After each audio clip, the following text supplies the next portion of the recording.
Bwana Yesu asifiwe. Nina kila sababu ninamshukuru Mungu kwa matendo makuu na ya ajabu kwa kunipa neema ya kusimama tena mbele yenu. Bwana Yesu asifiwe sana.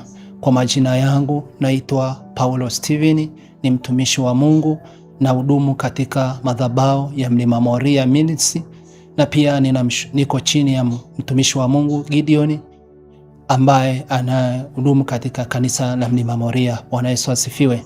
Pia ninamshukuru Mungu kwa kazi njema ambayo jinsi anazidi kumtumia mtumishi wa Mungu Gideon anaendelea kutenda. Bwana Yesu asifiwe. Watu wa Mungu, tunawakaribisha sana katika kanisa la Mlima Moria, liko mkoani Kilimanjaro, liko maili 6 Moshi. Tunawakaribisha sana kwa wale ambao mnaotokea Rombo, mkifika katika stendi kuu ya mkoa wa Kilimanjaro, unaweza ukachukua bodaboda, unaweza ukachukua haisi, ukapanda haisi ya Sanya ya maili 6, ukiwaambia nishusheni kwa mtumishi Gideon, nishusheni kanisa kwa mtumishi Gideon, mtashushwa. Bwana Yesu asifiwe.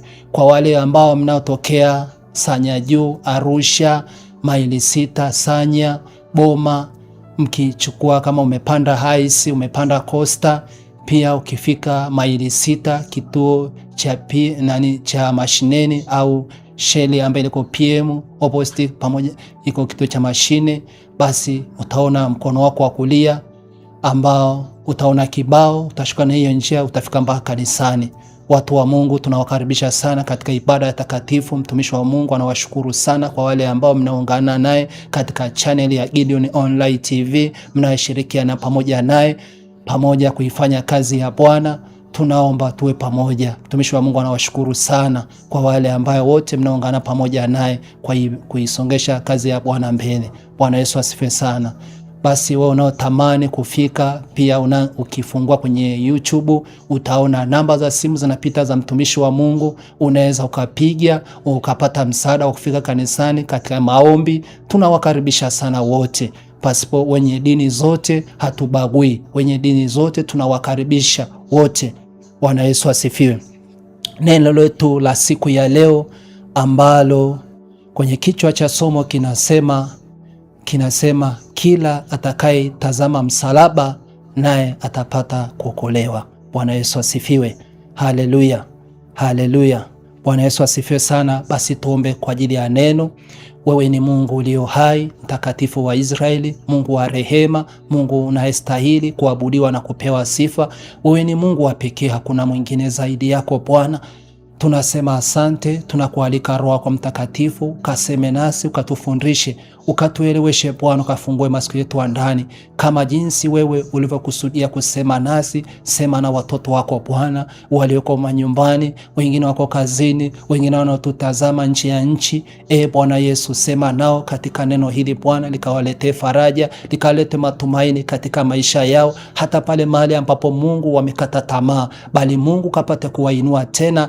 Katika jina la Yesu Kristo tunaomba na kuamini, amen.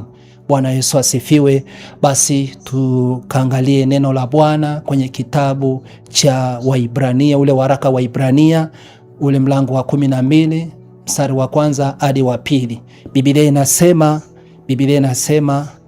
inasema basi sisi pia, kwa kuwa tumezungukwa na wingu kubwa la mashahidi namna hii, ili tuweke kando kila mzigo mzito na dhambi ilo izungukayo kwa wepesi, na tupige mbio kwa zaburi katika yale mashindano yaliyowekwa mbele yetu, na tukimtazama Yesu mwenye kuanzisha na mwenye kutimiza imani yetu, ambaye kwa ajili ya furaha iliyowekwa mbele yake na astahimili msalaba na kudharau aibu, naye ameketi mkono wa kuume kwenye kiti cha enzi cha Mungu.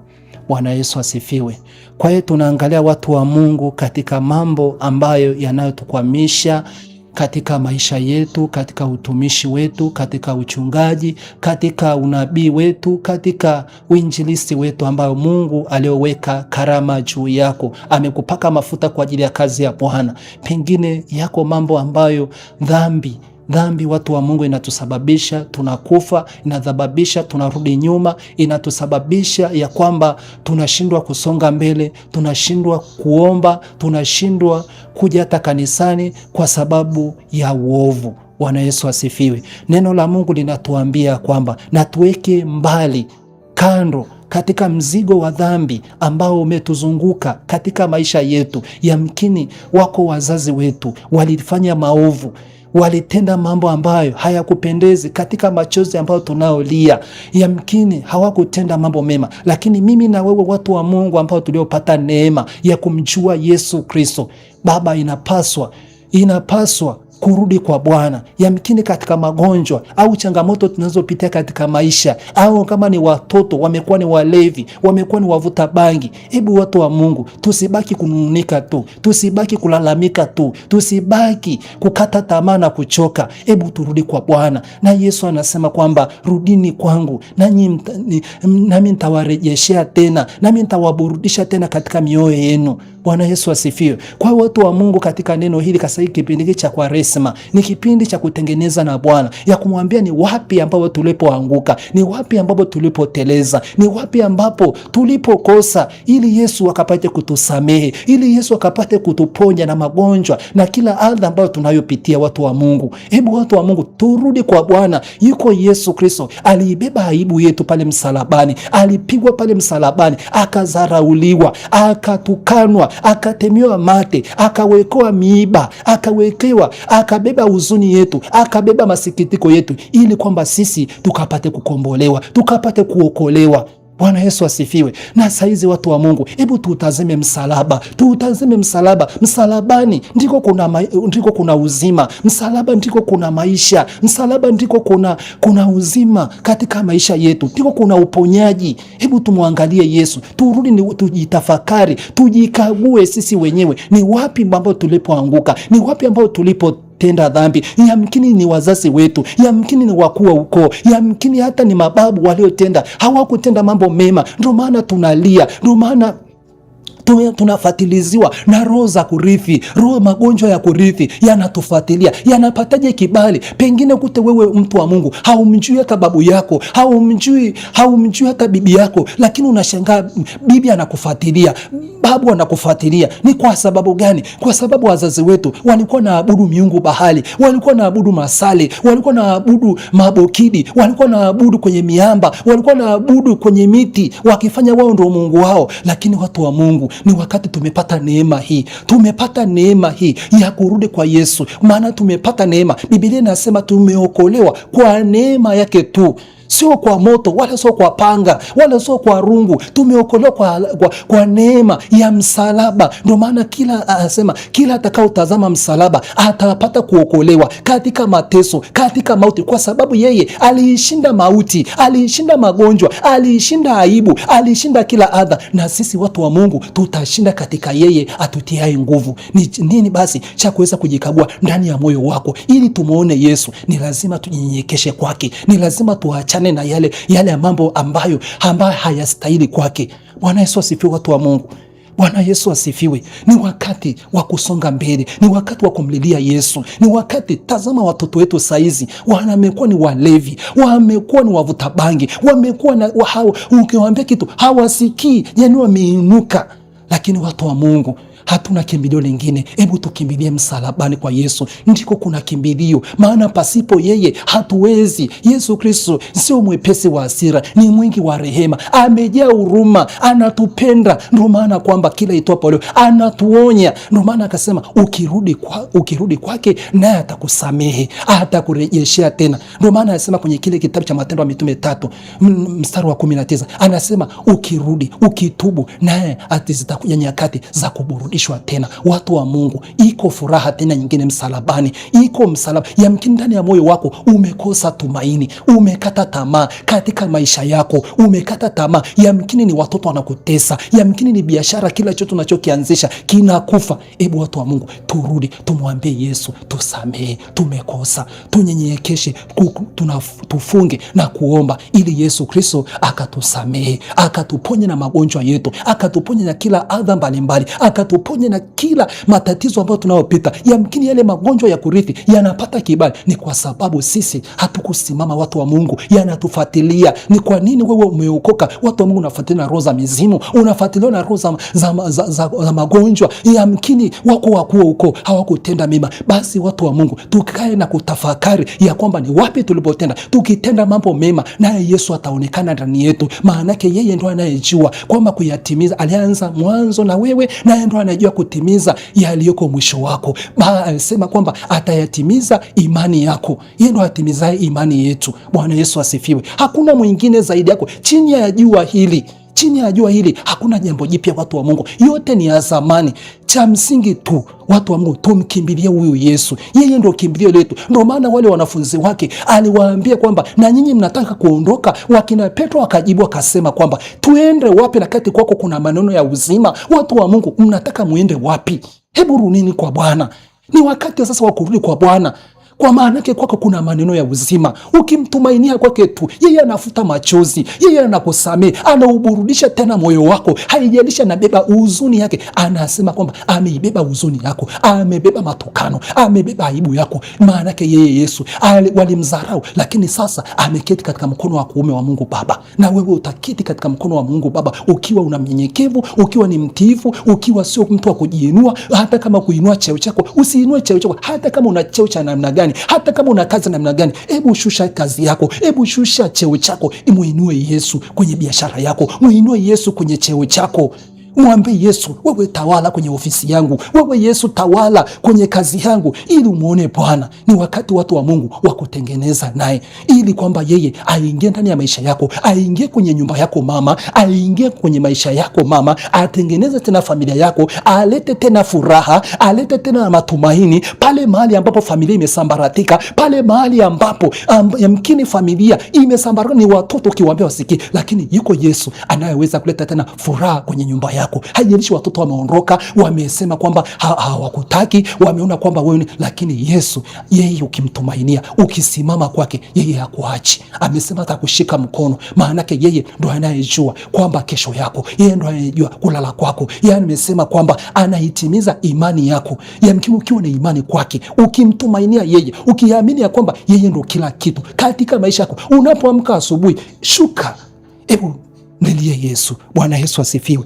Bwana Yesu asifiwe. Haijalishi watakudharau, lakini watashangaa umeketi katika mkono. Yesu atakuinua, watasema hivi kweli wewe ndio mama yule, hivi kweli wewe ndio dada yule, hivi ndio kijana yule alikuwa anamdharau, hivi walikuwa wanakuona wewe ni kahaba, walikuwa wanakuona kwamba wewe hufai, walikuwa wanakuona kwamba wewe sio kuzaa tena. Lakini ghafla Yesu ataleta tena vigelegele, wanashangaa ghafla tena umepata tena mtoto, tena ghafla tena umeinuka tena katika kiuchumi, umeinuka tena katika biashara. Watu wa Mungu, katika kipindi hiki cha Kwaresima, kesho kutwa ni Pasaka, ili Baba, ni wakati, ni saa ya kwenda kumlilia Yesu, ili katika Yesu akapate kusimama pamoja nasi. Bwana Yesu asifiwe. Haleluya. Basi watu wa Mungu, hebu tufungue tena kwenye kitabu cha Mambo ya Nyakati wa Pili 7 mstari wa 14. Biblia inasema, ikiwa watu wangu wameitwa kwa jina langu, wakinyenyekesha, wakiomba na kuacha njia zao mbaya, amesema yeye atawaponya nchi yao. Bwana Yesu asifiwe. Kwa hiyo watu wa Mungu, amesema kwamba ukijinyenyekesha kwake, ukiacha njia mbaya, ukiacha makando kando, ukiacha ambayo yanayokusonga katika maisha yako, ziko dhambi ya wepesi, iwe ni dhambi ya usherati. Yamkini sisi vijana wengi wakiona msichana amevaa nguo imebana tu, tayari anageuka, anataka, hata kama yuko kwenye usafiri, ni kwenye pikipiki au kwenye baskeli, kwenye bajaji, kwenye gari, tayari anageuka mpaka kuta na singine kutasababisha hata ajali.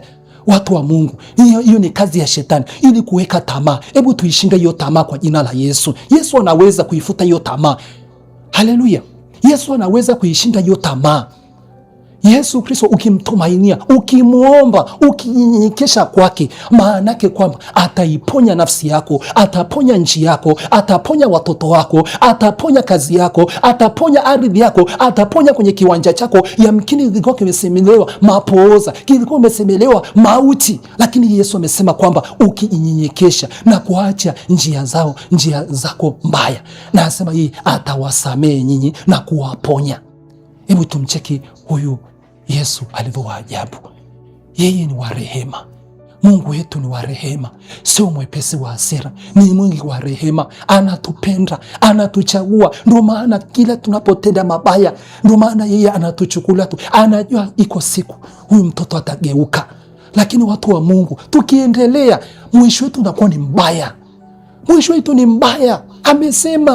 Amesema yule, anasema huwarudi wale watoto hawapendao. Yesu akiwa anasema huwarudi, na Yesu Kristo akikurudi watu wa Mungu, maana yake mimi anaachilia. Anasema sasa anamruhusu shetani sasa, piga huyu ili uweze kumgeukia.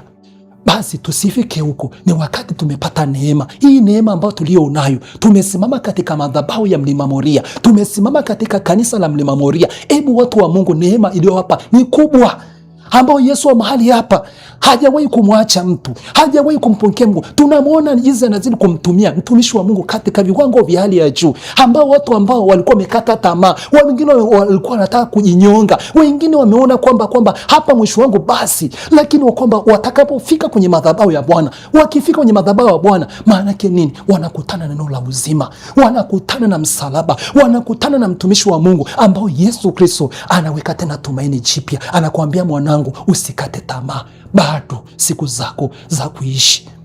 Haleluya! Haijalishi wako maadui na wachawi na waganga, wako mambo mengi. Katika tamaa imetujaa watu wa Mungu, tunatamani, lakini ni vitu vya muda tu.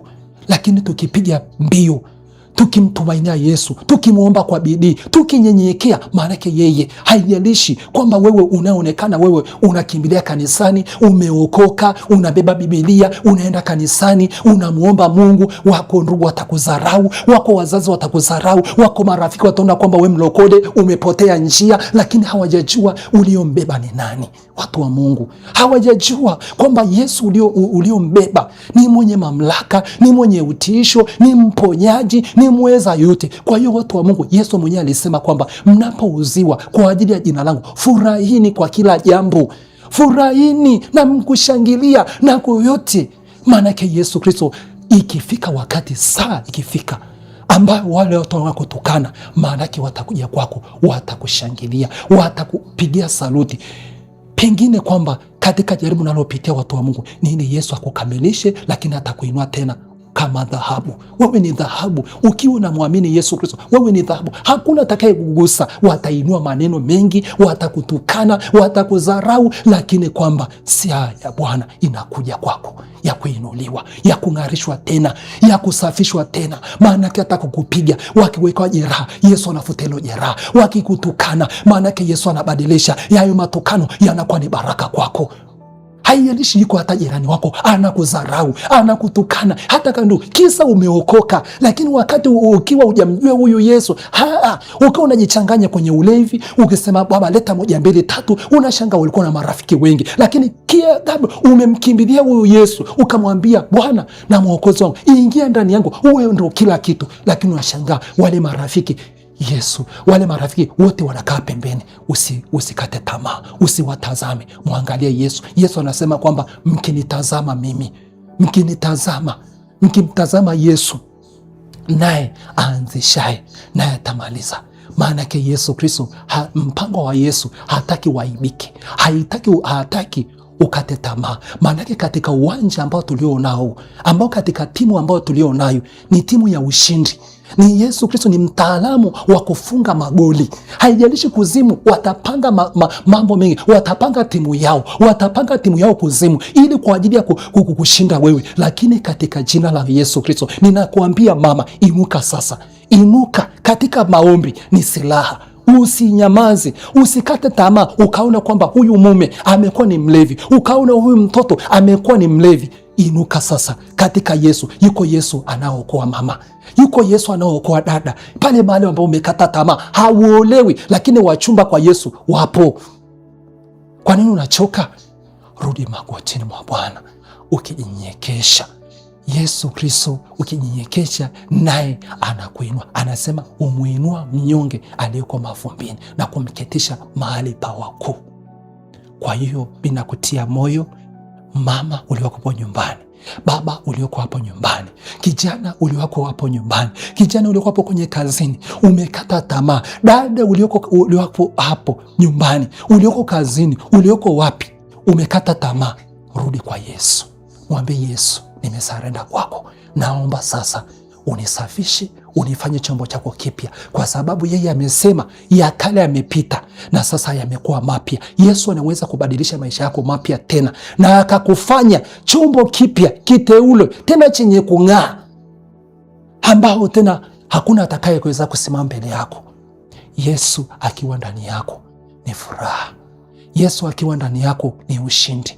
Ndio maana nakwambia tu katika timu yenye ushindi. Lazima tutashinda, na haijalishi wako maadui wamefunga milango yako, lakini Yesu Kristo anaenda kuwapiga upofu, anaenda kufungua hiyo malango, na tunafunga goli la ushindi kwa jina la Yesu.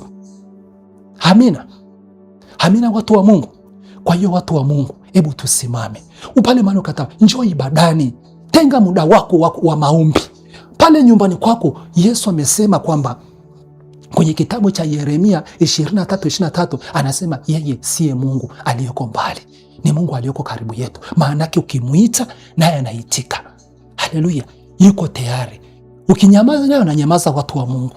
Lakini ukimuita kwa imani, Yesu anaangalia imani yako tu, haangalii kitu chochote. Haangalii kwamba wewe una magari mangapi, una magorofa mangapi, una nini, lakini anachokiangalia ndani yako, watu wa Mungu, imani. Unamwamini? Unachokiomba unaamini? Alisema kila atakayeniomba kwa imani, akiamini, na limekuwa la kwake. Na watu wa Mungu, kama jinsi unavyoingia magotini ukiomba toba, ukiamini ya kwamba umesamehewa naye Yesu, usijisabie haki tena, amini ya kwamba umesamehewa kabisa. Na Yesu alisema hata yakumbuka tena makosa yako. Haijalishi uliua, ulifanya nini, lakini Yesu akikusamehe, watabakia wanaosema muone yule alikuwa ni muuaji, muone yule alikuwa ni mzinzi, muone yule alikuwa ni kahaba, lakini tayari Yesu ameshakukubali. Kwa hiyo vijana wenzangu, karibuni mwa Bwana. Watumishi wa Mungu wote ni watumishi wa Bwana, wote ni watumishi wa Bwana. Na Mungu tunayemwabudu ni Mungu huyu mmoja. Hakuna wa Mungu wa nani wala wa nani, ni Mungu huyu mmoja. Kwa hiyo watu wa Mungu, tujitafakari, tujikague sisi wenyewe, tujue kwamba tunasimama katika upande upi. Tunamtegemea nani? Tunapolala tunamtegemea nani? Tunapoamka tunamtegemea nani? Tunapotoka tunamtegemea nani? Ni nani anayetulinda? Ni nani alisema kwamba yeye anajua kulala kwako? Ni nani alisema kwamba yeye anajua kuamka kwako, anajua unapotoka, anajua unaporudi? Huyo ndio Bwana Mungu anayestahili kuabudiwa, ni yeye peke yake. Hakuna mwanadamu anayejua unapotoka, unaporudi. Hakuna mwanadamu anayejua njia yako unayokwenda, lakini Yesu anajua. Alisema kwamba nitakuagizia malaika wangu, watakulinda, hawatacha mguu wako ujikwae. Kwa hiyo watu wa Mungu, hebu tumkimbilie Yesu. Yesu ndio kila kitu. Yesu ndiye mwamba imara. Yesu ni jabali. Yesu ndio kila kitu. Watu wa Mungu, tusimame. Watu wa Mungu, Bwana Yesu asifiwe. Haleluya. Kwa hiyo watu wa Mungu, kwa mamlaka ya Yesu aliyoweka ndani yangu, ninawakaribisha sana katika madhabahu ya Mlima Moria, kwa sababu yuko Yesu anayeokoa. Kila atakayeitazama msalaba kwa imani, naye atapata kuokolewa. Haleluya. Wana wa Israeli walimkufuru Mungu, walimkufuru wakamnunikia Mungu, lakini walijitambua makosa yao, wakarudi kwa Musa, wakasema, Musa, tuondolee nyoka hawa. Lakini Mungu alivyo wa rehema, Musa akasema kila yule mwenye imani aliyotazama, Mungu akamwambia tengeneza nyoka wa shaba. Lakini akamwambia kila atakaotazama ule nyoka wa shaba pale mtini juu ampokee uponyaji. Na sisi tunaamini ya kwamba kila atakayemtazama msalaba atapata kuokolewa. Utaokolewa wewe na nyumba yako, utaokolewa na watoto wako, utaokolewa na kijiji chako, utaokolewa pamoja na familia yako, watu wa Mungu. Haleluya. Bwana Yesu asifiwe sana. Kwa hiyo watu wa Mungu, mimi naomba hili ndio neno la Bwana, na pia naendelea kuwashukuru sana kwa wale wote ambao mnaonisikiliza, ambao neno la Bwana likaenda nini kwa wingi. Tulisome neno la Bwana, tulisome neno la Bwana iwe ni wapo usiku. Umefika nyumba, wewe ambao una Biblia, Biblia inauzwa bei rahisi tu, watu wa Mungu. Nunua Biblia. Biblia ziko Biblia za shilingi 15,000, 20,000, Biblia ya 30,000. Watu wa Mungu, tunakula shingapi? Kwa hiyo unashangaa mtu wa Mungu unakuja kanisani huna Biblia. Nunua Biblia. Biblia ni silaha. Ukiweka pale kitandani, ukiamini, ukisoma mstari mmoja, ukimwambia Yesu, sasa katika neno hili naomba linende, kwa sababu neno la Mungu ndiye Mungu mwenyewe. Ukimuita kwamba ataitika jirani, ataitika Mungu peke yake, kwa sababu umemuita nani? Kwa imani.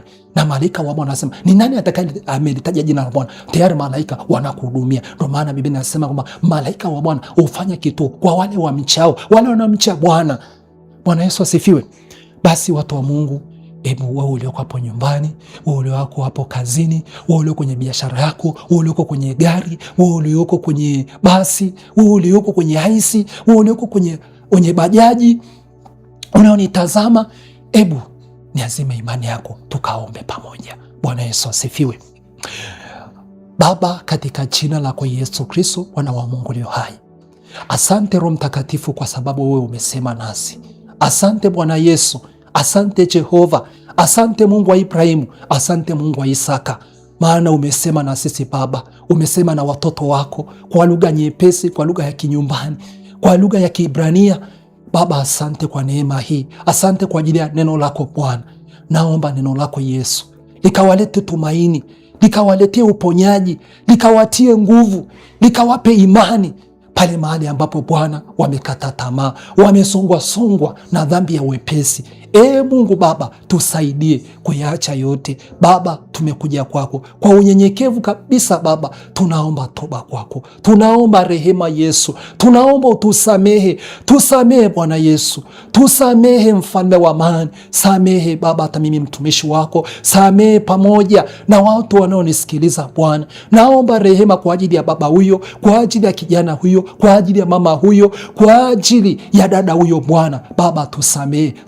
Samehe Baba hata kwa ajili ya mkoa wetu wa Kilimanjaro na viongozi wote ambao wamepewa dhamana ya kuusimamia mkoa wa Kilimanjaro. Mungu wa mbingu na nchi, tunaomba rehema. Tunaomba rehema kwa ajili ya nchi, kwa ajili ya taifa la Tanzania. Mungu, ni taifa ambalo Bwana, ambao limebarikiwa katika mali nyingi. Mungu, tunaomba rehema Bwana, tunaomba msamaha, tunaomba rehema Bwana, hata wale ambao Mungu wamepewa dhamana kusimamia katika taifa la Tanzania. Mungu, tunaomba toba, tunaomba rehema Bwana, tunawaweka mikononi mwako Mungu, tunaomba rehema, tunaomba msamaha Baba, kwa damu yako Yesu Kristo ikapate kunena kama jinsi ulivyosema Bwana, ikiwa watu wangu wameitwa kwa jina lako na wakijinyenyekesha, naye utaiponya nchi yao. Bwana Yesu, tunaomba ukaiponye katika nchi yetu, ukaiponye katika mkoa wetu wa Kilimanjaro, ukawaponye watumishi wako wote wanaonisikiliza Baba, waliolisikia hili neno likapenye kwenye masikio yao, likapenye kwenye damu, likapenye kwenye mifupa, kwa damu ya Yesu ikapenye ndani yao Bwana. Alama ya msalaba ipenye ndani yao, ili pale mahali ambapo Mungu wamekata tamaa, wamezimia, wameanguka, Yesu kawainue tena, ukawainue tena. Inua nafsi zao, inua maisha yao, inua Yesu, inua imani yao. Yamkini imani zao zimekufa Baba, ukawainue tena, wasimame tena kwako Yesu, wakisema ndio kwako Yesu, wakubali tena. Naomba damu yako Yesu ikapate kunena mema kwao, ikanene mema katika maisha yao na katika familia yao, katika jina la Yesu. Baba wa mbinguni, mfalme wa wafalme, aliyopewa dhamana mtumishi wako Gideon Baba, wewe mtakatifu wako Baba, Yesu Kristo mwana wa Daudi, ninamuinua tena mpakwa mafuta wako Bwana, kwa kazi hii njema anayo Mungu kuisogeza mbele Baba, ninamweka mikononi mwako mfalme wa amani. Mungu, endelea kuachilia mafunuo juu yake. Mungu, endelea kuachilia ulinzi juu yake. Mungu, endelea kumlinda anapotoka hadi anaporudi Mungu, ili kwamba Baba ukaendelea kuitimiza kazi hii Baba. Kazi hii sio rahisi Mungu, lakini katika yeye Bwana, katika wewe Yesu tunao ushindi, tunao ushindi Mungu. Baba, tunakuomba Mungu usituache wanao Baba. Baba, katika kazi hii Mungu tunakuomba Mungu ikapae mpaka nje ya nchi Mungu, wakujue wewe, wajue kwamba wewe ndiye unayestahili kuabudiwa, hakuna mwingine zaidi yako. yako. Adui shetani mwovu, haijalishi atapanga timu nyingi, atapanga mashambulizi mingi kwa ajili ya kuturudisha nyuma, lakini katika msalaba tunao ushindi, tunapata kuokolewa. Haijalishi wako maadui wamepanga mauti juu yetu, mauti ya kutumaliza, ili kwamba tusiweze kumtumikia Yesu Kristo, lakini Bwana, katika yeye, kwa imani Yesu, tunapata kuokolewa tena kwako. Mungu Baba, tunakukabidhi katika kazi hii mikononi mwako. Naomba Yesu ukasimame pamoja na madhabahu yako, pamoja na mtumishi wako, pamoja na familia yake, pamoja na wachungaji, pamoja wote. Yesu Kristo, wakumbuke mfalme wa amani. Baba, tunasema asante, ni katika jina lako Yesu Kristo, na nuru yako na mwangaza wako ukang'ae katikati ya watumishi wako. Tunaomba baraka zako, natamka baraka kwa kila mmoja. Mungu ukamponye kila atakayeliitia jina lako Baba, kama jinsi ulivyosema kwenye kitabu cha Yoeli 2:32, kila awaye yote kulitaja jina lako akapokea uzima. Kwa jina la Yesu natamka uzima kwa mama huyo, natamka uzima kwa baba huyo, natamka uzima kwa kijana huyo, natamka uzima kwa dada huyo, natamka uzima hata kwa mtoto, hata walioko mashuleni, hata walioko hospitalini. Natamka uzima sasa. Sauti hii iende sasa ikapenye na kuondoa magonjwa yote, na wale ambao hawajiwezi wakapate kuinuka tena. Ni katika jina la Yesu ninaomba na kushukuru nikisema amen. Watu wa Mungu, hebu mshangilieni Yesu, wewe uliopata neema ya kulisikia neno la Bwana. Mshangilie Yesu, furahi katika Bwana. Amen. Santeni Yesu. Amen. Amina.